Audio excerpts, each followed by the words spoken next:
When you need advice, come to Ben and Kelly.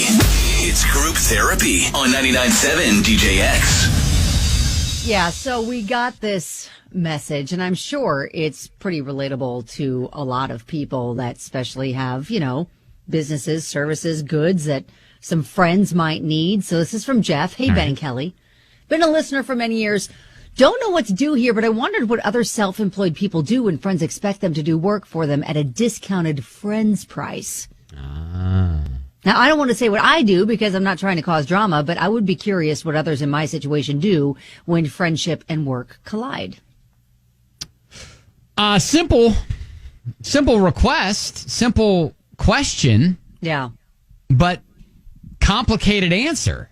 Yeah, I think, it can vary because, if you are self-employed and it comes to maybe like, if it's labor costs or costs of materials, I mean, if you have a friend that works at a store and can offer you like a friends and family discount, sometimes, that is, if you can take advantage of that without getting them in trouble. A lot of times stores will have like limits of how much you can use that. But, that's happened before. But, what if you offer like, you help friends out with tiling or, other sorts of home improvement kind of things if you're a realtor. Well, things that definitely have a hard cost to them. Right. That's tough. If you can't give too much of a discount because then that's going to negatively impact, your profit. Exactly. You are in business, so you are trying to make a profit. Right. And especially if you know a lot of people and a lot of friends. Look, I am not the guy to ask about this because I'm the guy who has a guy for just about everything. You do have a guy. You're like, I have a guy. I got a guy. Listen. Pull around. So what do they do for you, though? What kind of discount are they doing for you? It's not typically discounts so much as get to the front of the line sort of stuff. Oh, okay. It's like, hey, just, don't make an appointment. Just swing around back. I do a lot of back alley deals, Kelly. You're a swing around back guy. I'm a swing around back guy. Swing around back guy, okay. Yeah.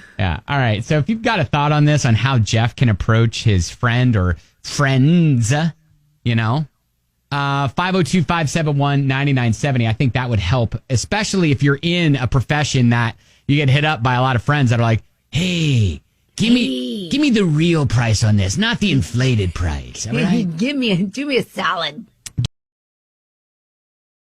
Give me a salad, buddy. So how do you approach friends when they come at you when you've got a profession and are like, hey, can I get the friend discount? Hey. And apparently that's been happening a lot to Jeff. Yeah.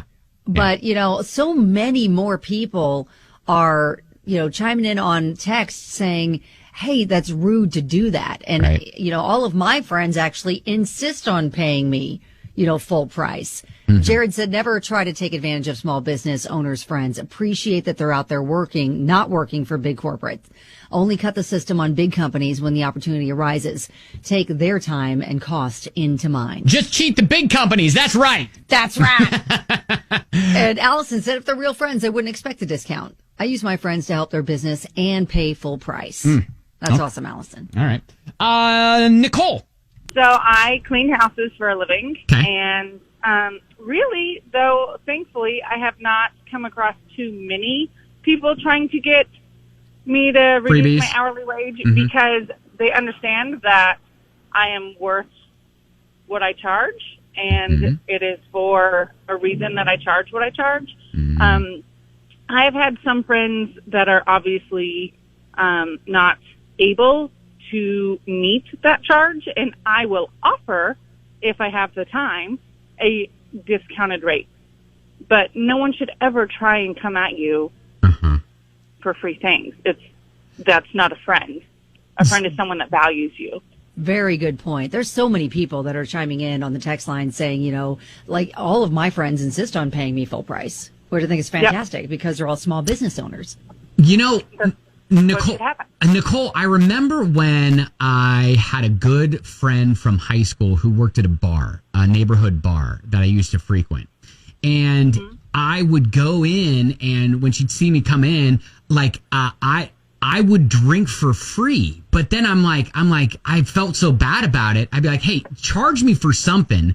And then I'd leave her a tip for like what I would have spent. In the first place. So right. I think she's kind of like working the system just to get a better tip. But Right. but either way, I feel like that's a better way to approach it. Bottom line. Yeah. All right, Nicole. Hey, thank you. You're welcome. Hey, Sarah. So what is your thought on this whole thing? So my husband is actually a barber, and I completely agree with what the girl was saying before me. Mm-hmm. And if you're a true friend and you know that someone has their own business or works for themselves, works, from a non-traditional way of making money, and you come to them and you ask for a discount, I just feel like that's rude and that's disrespectful, especially if you call yourself someone's friend. We're all struggling here, and I just think that that's unfair. Yeah. So I think so. I think you've got such a great point, because there are a lot of my friends that are kind of making money on the side. There's so many different companies now that use people to sell their products, like on social media and stuff. And I will 100%, buy something from a friend of mine before I'll go try to find it in a store, just so I can support them. Oh, absolutely. Like, support local, buy local. Yes. Like, we are all about that.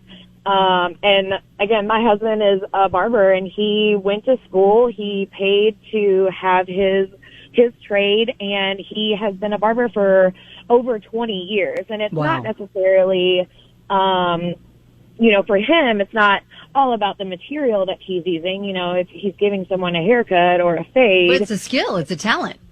Absolutely. And all that experience, 20 years experience. And, right. He gives the best haircut around town, and they know that. And that's when people are loyal. And Kelly, kind of like what you said, if you're out to a restaurant or a bar, and someone gives you a discount, it's just, I feel like it's only right to pay that person the amount that they discounted you for. Yeah. Sarah, thank you so much for calling in. We appreciate it. Absolutely. Thank you. All right, take care. See ya. Bye-bye. All right. So I think there's some good suggestions on how to, move forward with this. Yeah, Teresa said on Facebook, do these friends offer you discounts or trade their skills for yours? If not, then I would only knock like 10% off my usual rate for a friend, or tell them that I'll give them a cash incentive if they send work my way. Yeah. That said, I've been known to give my work away for a cost if a friend is really going through a tough time. Now, it's about value. Are you getting value from these people, like she said? Yeah, if you get anything in return, like, hey, tell some more friends, send people my way, that can help me out. Yeah, and so there could be a great value in, doing discounts for friends if, they reciprocate in some other way. So, Yeah. Tommy said, how I approach it is, you pay full price for your Jordans and Coach bags, then you pay my asking price as well. Oh, gosh, okay. All right, so there you go. If you want to continue commenting, you can. Up at Facebook, at Ben and Kelly Show.